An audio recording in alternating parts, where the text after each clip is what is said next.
I'm a freelance architect by trade, which means I look at buildings differently than most people. When I see a rotting support beam, I don't see a ghost story. I see a structural failure requiring a steel flitch plate. I believe in load-bearing walls, not curses. That's why, when I saw the listing for Street Athelwalds on a foreclosure site last September, I didn't hesitate. It was a 1,924 Gothic Revival stone church, sitting on 3 acres of overgrown land just off Route 7 inches, rural Vermont. The price was absurdly low, $85,000. In this market, you can't buy a 1-bedroom condo for that, let alone a 4,000 square foot sanctuary with original stained glass. The listing agent, a nervous woman named Sarah who wouldn't stop checking her watch, told me the diocese had deconsecrated it in 2011. She said it had been sitting empty for over a decade because of zoning complications. I didn't care about zoning. I wanted the space for a studio. I signed the papers on October 14th and moved in 3 days later. The first night was oppressive. That's the only word for it. The heating system was a boiler from the Eisenhower administration that rattled like a dying engine, so the nave was freezing about 48 degrees inside while it was 55 outside. I set up my cot and my drafting table in the vestry, trying to ignore the smell. It wasn't the usual old building smell of mildew and dry rot. It smelled distinctively like wet wool and stale copper, sharp and metallic at the back of the throat. But the thing that kept me awake wasn't the cold or the smell. It was the nave. The main sanctuary is lined with 12 pillars, 6 on each side, leading up to the raised platform where the altar sits. Standing in front of each pillar is a life-sized marble statue of a saint. Street Peter holding his keys, Street Paul with his scroll, Street Michael with his sword. They are magnificent pieces of work, likely imported from Italy when the parish had money. But they are wrong. In every Catholic church I've ever studied, the iconography is focused on the Eucharist.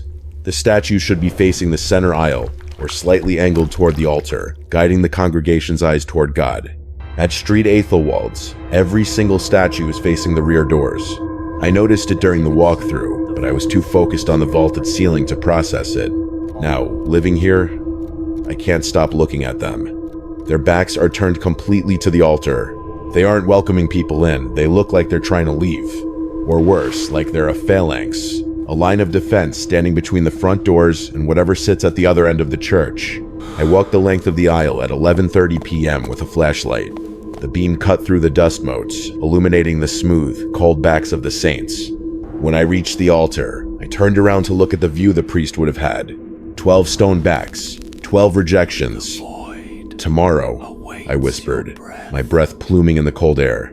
Tomorrow, I'm turning you around. The silence that followed felt heavy, like the air pressure had suddenly dropped.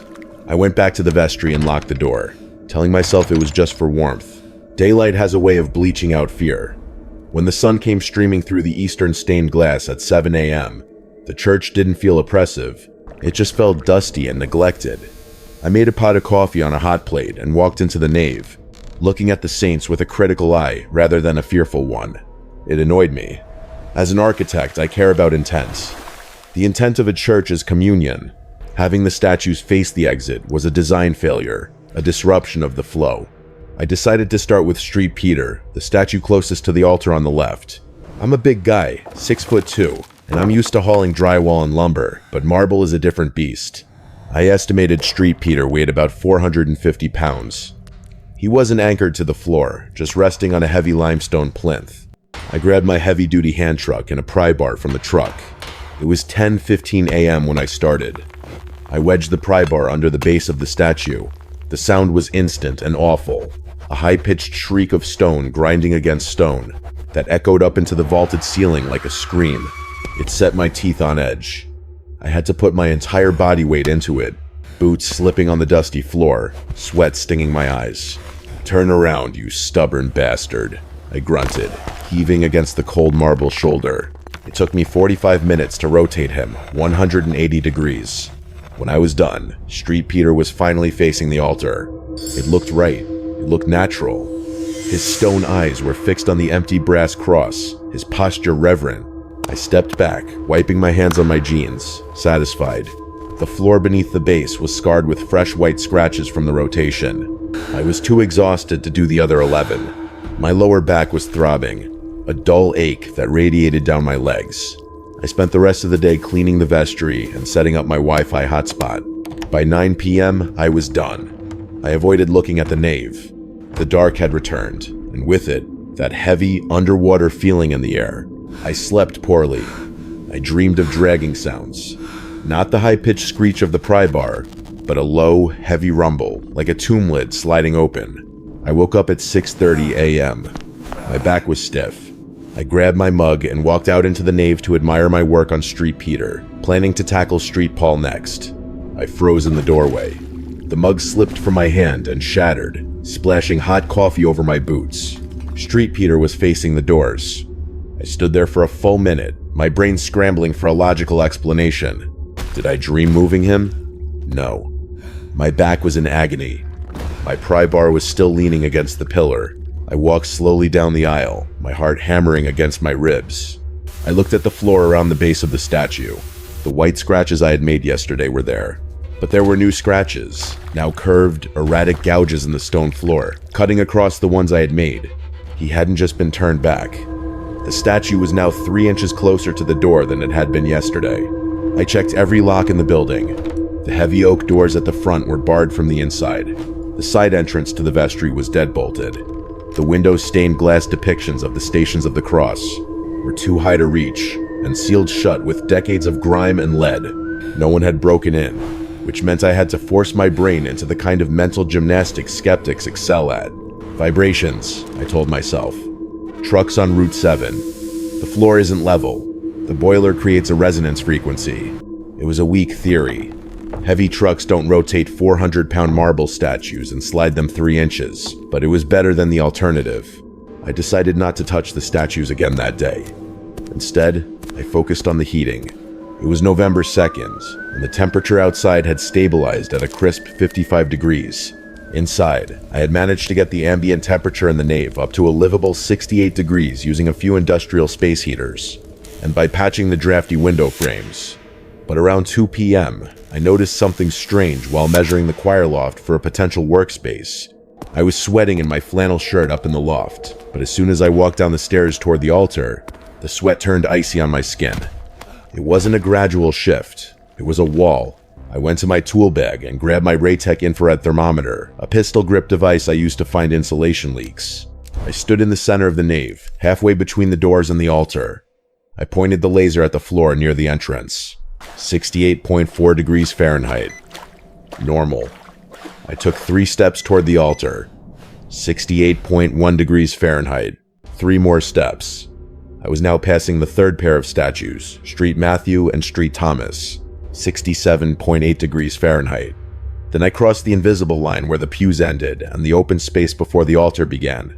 The air here felt thick, almost gelatinous. The hair on my arms stood up, not just from cold, but from a primal biological alarm ringing in my hindbrain.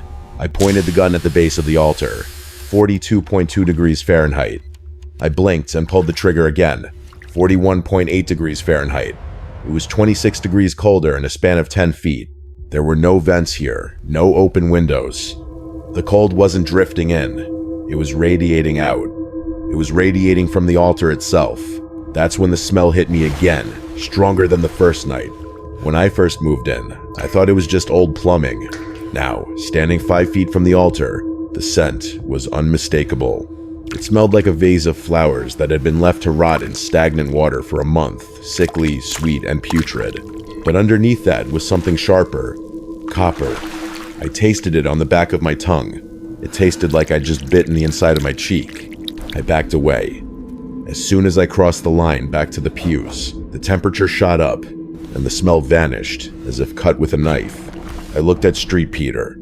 He was still facing the door, his back to the cold, his back to the smell. And for the first time, I didn't feel annoyed by the positioning. I felt like he was bracing himself. I didn't sleep that night. I laid on my cot in the vestry, listening. The wind had picked up outside, whistling through the old stonework, but that wasn't what kept me awake. It was the silence under the wind. The church felt like it was holding its breath. At 2:45 a.m., I gave up. I needed to see them again. I grabbed my heavy-duty mag light, the kind cops use, and stepped out into the nave. The temperature had dropped further. My breath fogged instantly in the beam of the flashlight. The darkness in the sanctuary was absolute, a heavy, velvet black that seemed to swallow the light after a few yards.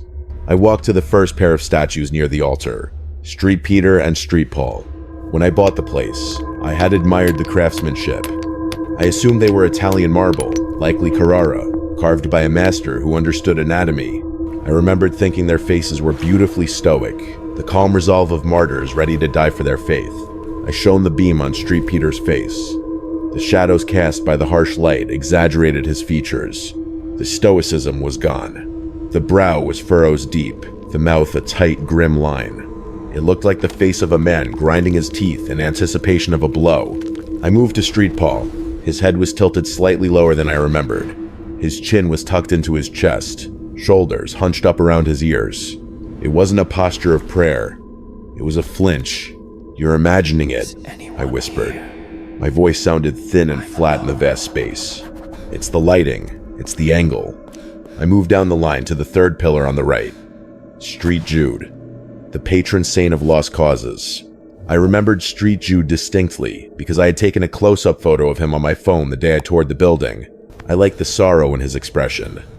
I pulled my phone out of my pocket, my fingers clumsy and cold, and brought up the picture from October 14th.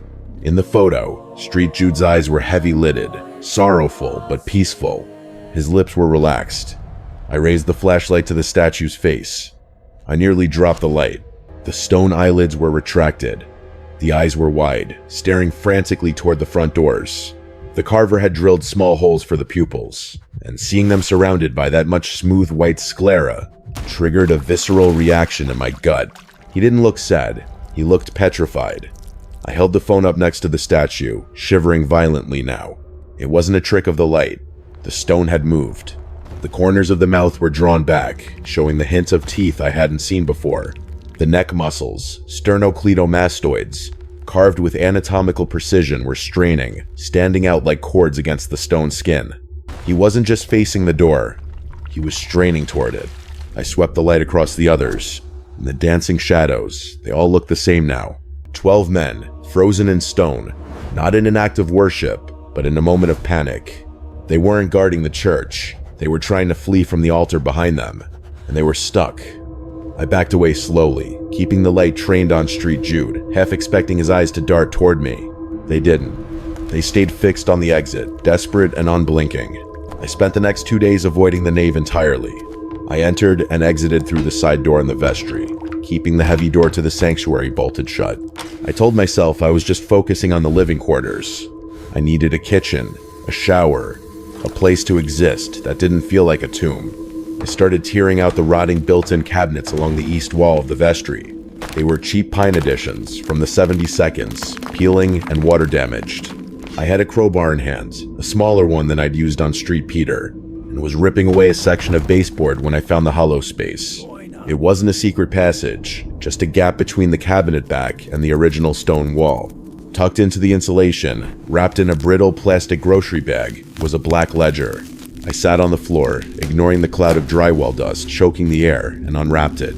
It was a standard composition notebook, the kind you buy for $1, but the cover was stiff with age. On the front, written in white marker, Maintenance Log AG-1998. The first 40 pages were mundane. A. G, who I assumed was the groundskeeper, logged boiler repairs, roof leaks, and snow removal. The handwriting was neat, blocky, practical, but around August 1998, the entries changed. The pen pressure got heavier. The neat blocks turned into jagged scrawls. The 14th of August, 1998, found Street Jude 3 feet from the pillar. Scratches on the floor. Kids breaking in? Changed the locks. The 20th of August, 1998. Not kids. I put chalk around the bases. They moved overnight.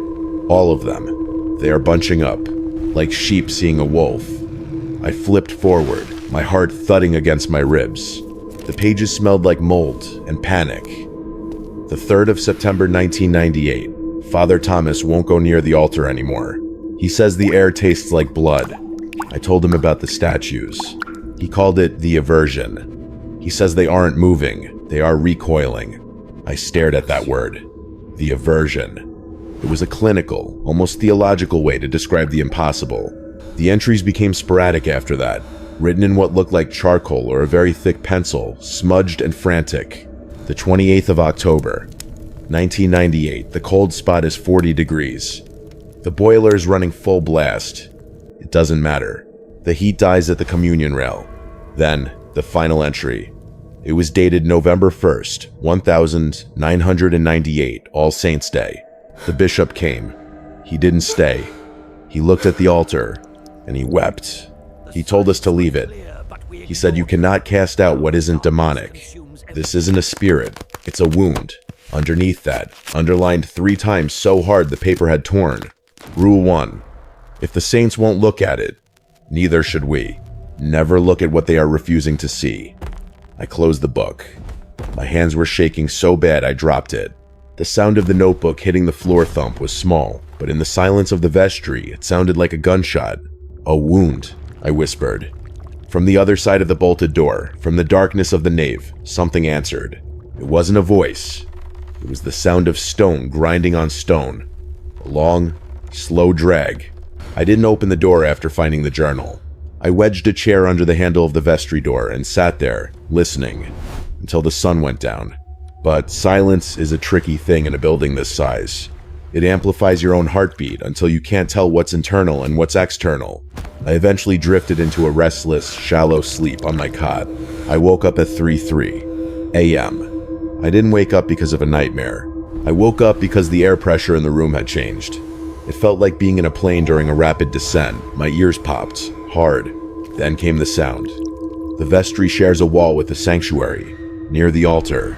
Through the plaster and lath, I could hear it. It wasn't the wind. It wasn't the settling of the foundation. It was a wet, rhythmic sound. Slap, squish, tear. It sounded like someone walking through deep mud in heavy boots, combined with the noise of a butcher pulling raw meat from the bone. It was distinctively, horribly biological. The acoustics of the church were taking that small, wet noise and amplifying it into a cavernous echo. Slap, tear, chew. It was coming from the altar. I should have stayed in the vestry.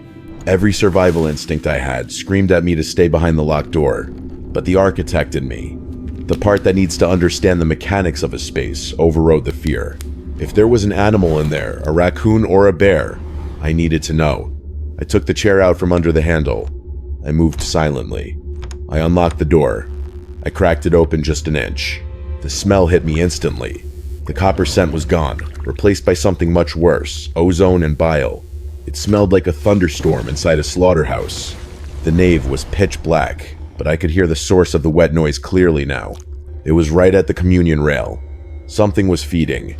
Then, a second sound cut through the darkness. Grind. It came from the left, then from the right. Grind. Scrape. It was the sound of heavy stone dragging across wood and tile.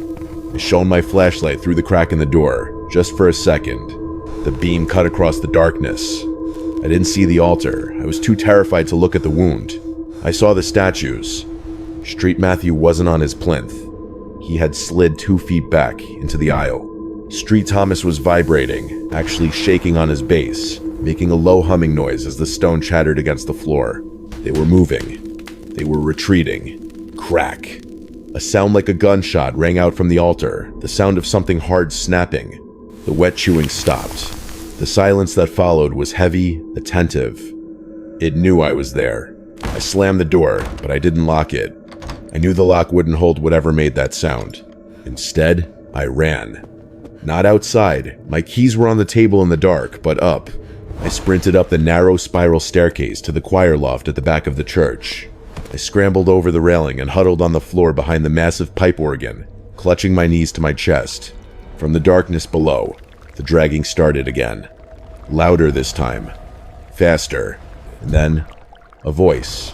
Not a human voice. It sounded like air being forced through a crushed windpipe. It... cease.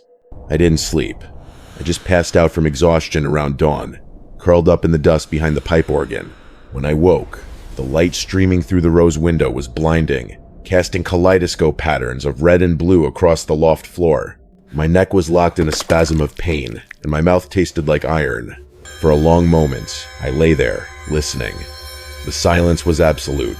No wind, no traffic from Route 7, just the ringing in my ears.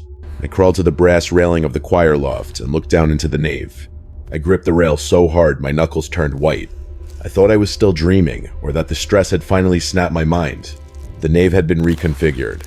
Yesterday, there were 2 neat rows of pews, 20 on each side, separated by a central aisle. Now, the pews were piled up against the side walls in chaotic, splintered heaps. It looked like a snowplow had driven down the center of the church, shoving the heavy oak benches aside with violent, irresistible force.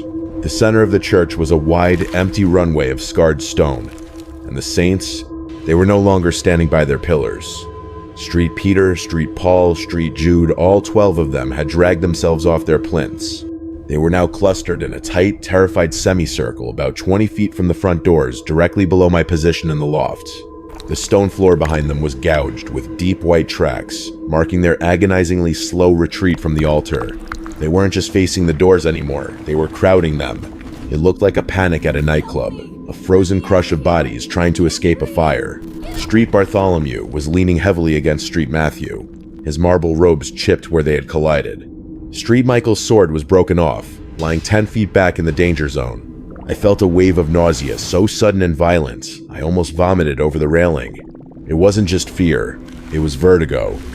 Looking down at the floor plan, the geometry felt wrong. The distance from the saints to the altar seemed to stretch and warp, like a hallway in a nightmare that gets longer the faster you run. I had to get out.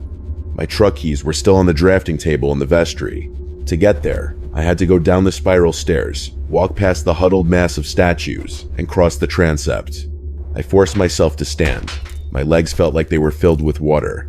I walked down the spiral stairs, the metal steps clanging softly. When I stepped onto the nave floor, the temperature hit me. It was freezing, but it wasn't a natural cold. It was a vacuum. I kept my eyes on the doors. Don't look at the altar. Rule 1. Don't look at what they are refusing to see. I skirted around the huddle of statues. Up close, the sound of them was audible. A low, vibrating hum, like a high-tension wire. I brushed past Street Jude. The stone radiated heat. Not cold heat, friction heat from the dragging. I risked a glance at his face. His stone eyes were no longer just wide, they were weeping. Thick, dark streaks oil or dirty water ran from the drilled pupils down the marble cheeks.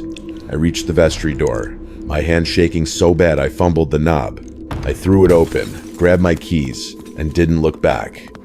But as I ran for the side exit, the silence broke. Scrup. Behind me, in the nave, 12 statues moved at once. I sat in the Motel 6 off the interstate for 3 hours before I made the call. I needed logic. I needed someone whose job was to tell me that buildings don't eat people and statues don't migrate. I called David. We'd gone to architecture school together, but while I went into design, David went into structural engineering. He was the kind of guy who didn't believe in vibes, only in tensile strength and load distribution. I told him I had a foundation issue. I didn't mention the saints. He met me at the church at 11:15 a.m. the next day. The sun was bright, the sky a harsh, denial-proof blue. It made everything feel stupidly normal. David walked in through the front doors, holding his clipboard and a laser level. He stopped when he saw the pews piled against the walls. Jesus, man, he whistled. Renovation's getting aggressive? Something like that, I muttered. I stayed near the door. The air inside was still cold, hovering around 50 degrees despite the sunlight hitting the roof. David walked toward the cluster of statues. He frowned, tapping Street Jude with his pen. Why are they grouped like this? It's a structural nightmare. That's nearly 3 tons of marble on a non-reinforced section of the floor joists. You're gonna snap the beams. I didn't move them, I said. He looked at me, then at the gouges in the floor. He didn't argue. He just walked past them, toward the altar. I'm gonna check the level on the apps, he said, stepping over the invisible line where the temperature dropped. If the foundation is settling unevenly, it might explain the shifting. He set up his tripod about 10 feet from the altar. He turned on the laser level. Weird, he said. What? The laser? He tapped the device. It's supposed to shoot a straight red line. Look at it. I squinted from a safe distance. The red beam didn't hit the back wall in a straight line. As it passed over the altar, it curved downward, like gravity was pulling the light itself toward the floor. "Battery must be dying," David muttered. He took a step closer to the altar to adjust it. That's when he stopped. His back went rigid. "David?" He didn't answer. He dropped the clipboard. It clattered loudly on the stone. Then he fell to his knees, not in prayer, but like his strings had been cut. "David!" I ran forward, instinct overriding the terror, but I stopped at the pews. He was retching. Violent, dry heaves that echoed in the vaulted ceiling. He scrambled backward on his hands and knees, crab walking away from the altar, his face pale and slick with sweat. "Get me out," he choked out. "Get me out." I grabbed him by the arm and hauled him up. His skin was ice cold, clammy like a fish. We stumbled out the side door into the sunlight. David collapsed onto the grass, gasping for air, clutching his chest. Blood was dripping from his nose, bright arterial red, spotting his white shirt. "It's not the foundation," he wheezed, wiping his nose with a shaking hand. He wouldn't look at the church. He was staring at the ground, trembling. "What did you see?" I asked. "The geometry," he whispered, his eyes wide and unfocused. "The angles near the altar. They don't add up to 360 degrees. I looked at the corner of the step, and my brain couldn't process the intersection. It's infinite. It goes down forever." He stood up, swaying. "I'm leaving. Do not go back in there. That building isn't sitting on the ground. It's hovering over a hole." He got in his car and drove off without another word. He left his $400 laser level inside. I stood on the lawn, keys in my hand. I was alone again, and inside, the red laser beam was still on, bending down into the dark. I stood on the lawn for 20 minutes, watching the sun dip below the tree line. Logic told me to get in my truck and drive until the gas ran out, but obsession is a heavy anchor. David had said the building was hovering over a hole. As an architect, I couldn't process that. Buildings have footings, they have caissons, they don't hover. I had to see the hole. I walked back inside. The silence was different now. It wasn't empty, it was waiting. The red beam of David's laser level was still cutting through the gloom. It passed over the huddled backs of the retreating saints and terminated at the altar. But David was right. The light didn't hit the stone in a straight line. Just before it touched the altar base, the beam curved downward at a sharp 30-degree angle, disappearing into a hairline crack between the floor and the altar's plinth. I walked past the statues.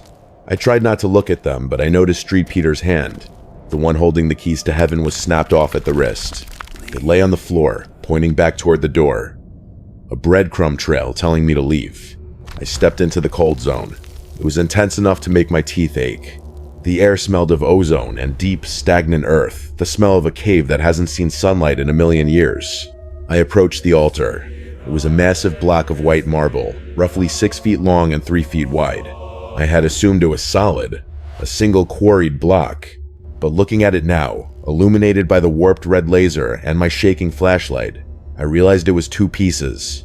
There was a base, and there was a slab on top. A lid. The slab was shifted slightly askew, maybe half an inch, revealing a lip of the stone underneath. This was where the laser was disappearing. I crouched down, my knees popping in the cold. I shone my light into the gap. I expected to see dust, maybe a relic box. What I saw was the underside of the heavy marble slab. It was destroyed. The smooth stone was gouged with thousands of frantic, chaotic scratches. They were deep, cutting inches into the rock. And they weren't tool marks. They were uneven, desperate. Some of the grooves still had fragments embedded in them. Not metal, bone. Something has been scratching at the lid from the inside. I realized then why the saints were terrified. They weren't watching a holy mystery. They were guarding a prison, and the prisoner had been eroding the door for decades. I reached out, compelled by a stupidity I can't explain, and brushed my finger against the exposed rim of the base. It was wet. A thick, black, viscous fluid coated my fingertip. It didn't smell like oil.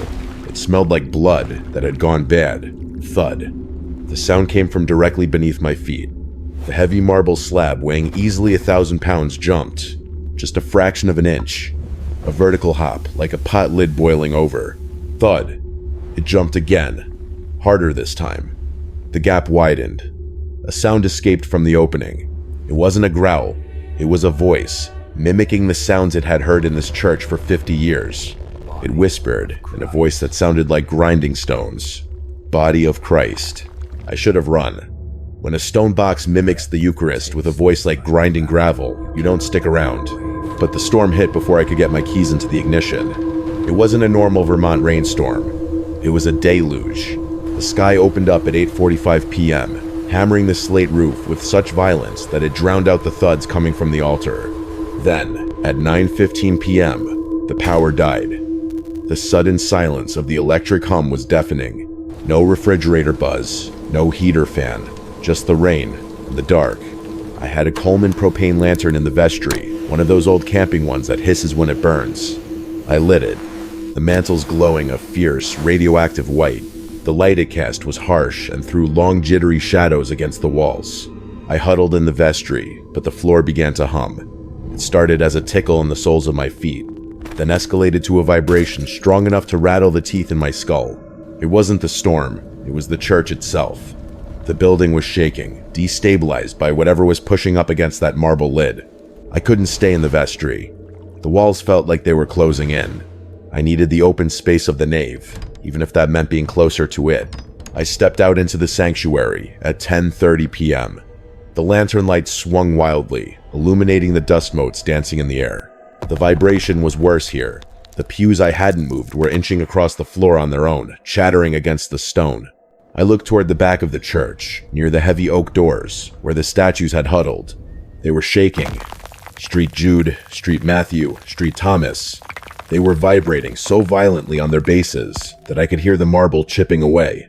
They looked like terrified children shivering in the cold, but one of them had stopped shaking. Street Michael, the Archangel. He was standing slightly apart from the huddled group.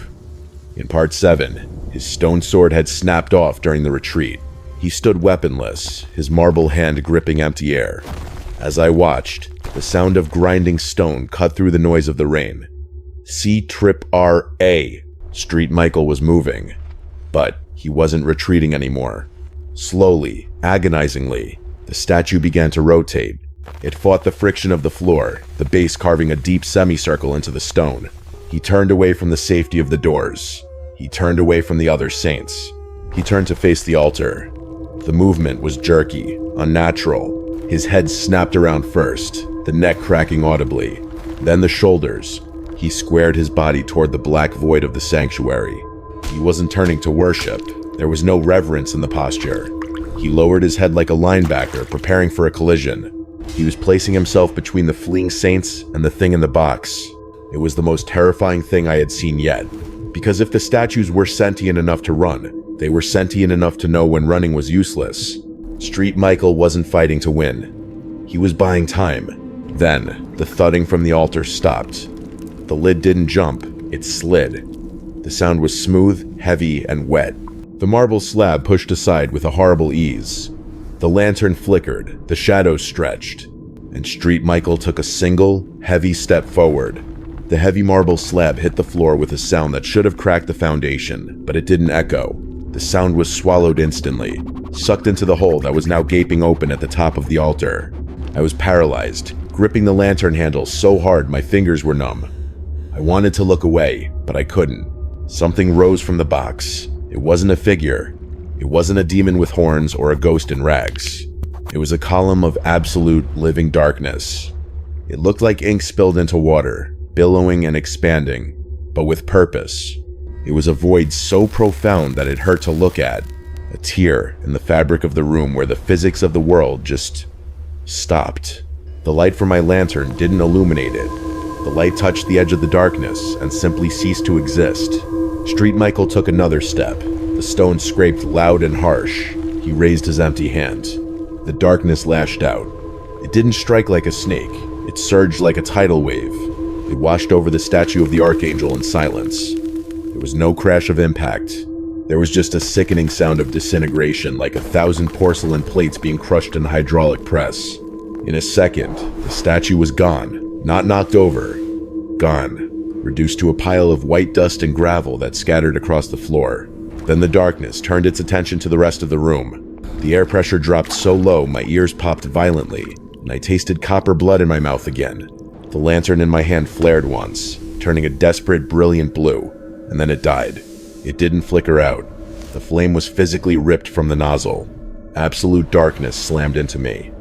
This wasn't night. This was the absence of everything. I couldn't see my own hand in front of my face. I couldn't hear the rain anymore. I was floating in a sensory deprivation tank made of ice. I couldn't scream. The air had been sucked out of my lungs, but I could hear them. From the back of the church, near the doors, the remaining 11 saints were screaming. Not with voices, but with the sound of stone vibrating until it shattered. Crack, crack, crack. They were exploding under the pressure of the entity's presence. Survival instinct is a lizard brain reaction. It doesn't require thought. I dropped the useless lantern and scrambled backward on my hands and knees. I didn't know where the door was. I was just crawling away from the cold. I slammed into a wall. My shoulder popped, searing pain shooting down my arm. I felt for the texture wood. The vestry door. I clawed at the knob. It was frozen, coated in a layer of rime ice that burned my skin. I wrenched it open and fell through, kicking the door shut behind me. The darkness leaked through the keyhole like black smoke. I didn't stop. I scrambled out the side exit into the storm, the rain hitting my face like bullets. I didn't feel the cold of the rain. Compared to the nave, the storm felt like a warm bath. I scrambled into my truck, jammed the key in, and cranked it. The engine sputtered, choked, and then roared to life. As I peeled out of the gravel driveway, my headlights swept across the front of the church. The stained glass windows weren't glowing from the inside. They were black, but the heavy oak front doors were bulging outward. The wood was splintering, bowing under the weight of something massive pressing against them from the inside. And from the center of that pressure, a sound vibrated through the chassis of my truck. A deep, resonant hum that sounded like the earth itself was growling. I've been living in a Best Western off I-89 for 3 weeks. I paid for the first week with a credit card, but now I pay cash. I don't want a paper trail leading back to me. I checked the real estate listings this morning. Street Ethelwalds is back on the market. The bank must have done a drive-by appraisal, saw the structural damage, and panicked. The price is down to $50,000. The description says, historic charm, significant interior renovation needed, sold as is. Significant renovation is a polite way of saying the interior looks like a bomb went off inside a quarry. I didn't go to the police. I didn't call David back. What could I tell them? That the foundation isn't sinking, it's opening? That I watched a marble archangel get vaporized by a shadow? I'm safe here, technically. The heater works. The lights don't flicker, but I can't get warm. I wear 3 layers of clothes to bed, and I still wake up shivering, tasting copper. I have a souvenir. On the night I fled, when I was crawling on the floor, my hand closed around something sharp. It was in my pocket when I got to the motel. It's the thumb from Street Peter's left hand. I keep it on the nightstand. It's gray now, not white. The marble has been drained of color, like a dead tooth. Sometimes, late at night, when the highway traffic dies down, I can hear it vibrating against the cheap wood of the table. A faint, rhythmic tick-tick-tick. It's trying to point. I spent so much time trying to fix the mistake of the statues, facing the wrong way. I was so arrogant. I thought I understood architecture. I thought I understood intent. I was wrong. They weren't facing the doors because they were rejecting the altar. They weren't facing the doors because they were rude. They were facing the doors because that's how a phalanx works. You don't look at the enemy you've already trapped behind you. You look outward. You look for the fools who might try to come in. They weren't worshiping. They were holding the line. They were keeping the world safe from what was in the box. And I broke their formation. I disrupted the seal. And now they are dust. If you are looking for cheap property in Vermont, and you see a stone church with boarded up windows, and a price that seems too good to be true, keep driving. Don't stop. Don't look at the listing photos. And if you hear a sound like wet gravel grinding in your walls, run. God help us all, the cage is open.